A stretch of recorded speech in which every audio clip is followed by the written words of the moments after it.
Imhotep Neferim Kemet. Welcome and great peace to Egypt. Once again, I'm WESIR, the High Priest of the god Montu at Thebes, in the 30th dynasty of the late period circa 380 to 342 BCE.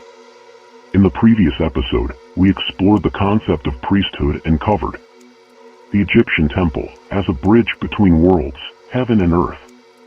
Priesthood hierarchy and organization. Specialized priestly groups. Purity and purification. Priestly appearance and dress code. In this episode, we will dive into the priestly duties and daily temple rituals, oracles and divination, and the role of priestesses. The temple served three crucial purposes: housing the deity's statue in its Holy of Holies, maintaining cosmic harmony through daily rituals, preventing a return to primordial chaos. The high priest of each temple performs the daily rituals on behalf of the king, who serves as the high priest of all temples. The major set of rituals takes place at dawn in the sanctuary of the deity's sacred statue, while two lesser sets of rituals are performed at noon and in the evening. These rituals are essential for maintaining cosmic harmony and preventing a return to primordial chaos. The priests were also tasked with carrying the sacred barge and statues of the deities during the ceremonial processions and festivals.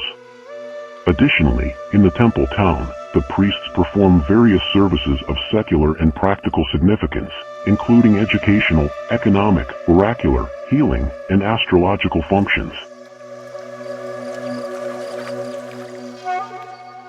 Priests acted as intermediaries between gods and mortals through the practice of oracles. During these divine consultations, known as Peneter, which means the god's arrival, sacred statues embodying the Neteru, or the gods, would be approached by both commoners and nobility. People sought guidance on personal matters like health, marriage, and work, while officials consulted oracles for legal and political decisions. The most common method of consultation occurred during festival processions when divine statues emerged from temples. Petitioners could address the gods directly or through priestly mediation. The divine response often came through movement, a forward motion signifying yes, while backward indicated no. This is a hieratic ostracon with an oracular text. At certain temples, priests interpreted divine will through multiple channels: the movements of sacred statues, dream interpretation, and written responses to devotees' questions. A famous example occurred at the Siwa Oasis Oracle, where priests declared Alexander the Great to be the son of Jupiter Ammon.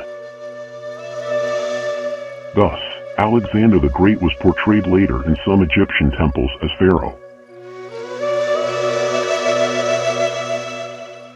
At Kamambo Temple, priests received questions through specialized architectural features known as the hearing ears and seeing eyes, providing divine answers to the faithful. The oracular system's influence extended beyond religious matters into legal and political spheres. Its longevity stemmed not from coercion but from perceived wisdom. Priests maintained their authority through exemplary conduct, administration of divine law of Ma'at, and education rather than force. Hence, they had great influence over the people and society. Priests recognized the pharaoh's supreme authority in both religious and state matters, operating within established legal frameworks rather than above them. This created a sophisticated system of checks and balances in ancient Egyptian governance. Women, too, played vital roles in this divine drama. They served as musicians and singers, their voices carrying prayers to the gods. Their role became especially prominent from the New Kingdom onward. But perhaps most intriguingly, some women rose to extraordinary power, particularly in Thebes. The position of Divine Wife of Amun became so influential that during the late period, these women effectively ruled Thebes as a principality, their authority surpassing even the traditional high priests. Additionally, temples housed a divine harem, managed by the chief of the divine harem, known as Wurikkenerti. Roles within this divine harem included temple singers and musical performers, with priestesses from both social classes participating in music and chants in temples. Beside Mut, his divine wife, Ammonius' human wife held titles such as Wife of the God, Hand of the God, an adoratress of the god, with the god's wife of Amun eventually wielding significant political influence, turning Thebes into a semi-autonomous region. From the 23rd to the 26th dynasty, 5 successive wives ruled, passing the position matrilineally or through adoption, making it a highly sought-after role among the nobility. The priest's legacy speaks to us across the centuries through the monuments they helped create and the knowledge they preserved. These weren't just religious figures, they were educators, healers, astronomers, and keepers of divine wisdom. Their influence touched every aspect of Egyptian society, from the pharaoh's court to the common people's daily lives. They were the guardians of civilization itself, maintaining the delicate balance between the divine and earthly realms that characterized ancient Egyptian society.